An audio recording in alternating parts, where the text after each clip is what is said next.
फैसला तेरा है और एक खुदा का है।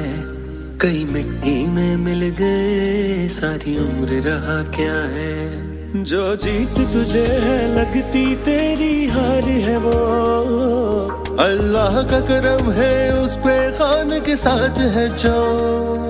जिसे तोड़ न तुम पाओगे वो दीवार हूँ। तुम नफरत का हो पैकर और मैं प्यार हूँ। जो वो मुजरिम है नजरों में तेरी, तो मैं भी 804 हूँ।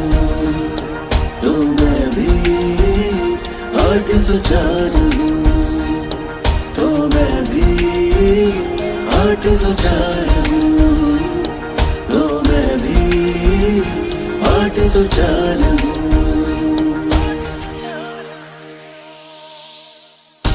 मौलाना रूमी ने कहा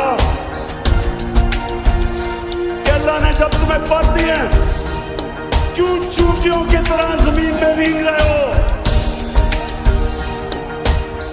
क्योंकि ला इलाहा इल्लल्लाह इंसान को पर देता है। किस किस को रोकोगे, किस किस को मारोगे। हम अपने ख्यालों की फिर भी ताबीर बनाएंगे। ओ अल्लाह की कसम हमको हम भूल न पाएंगे।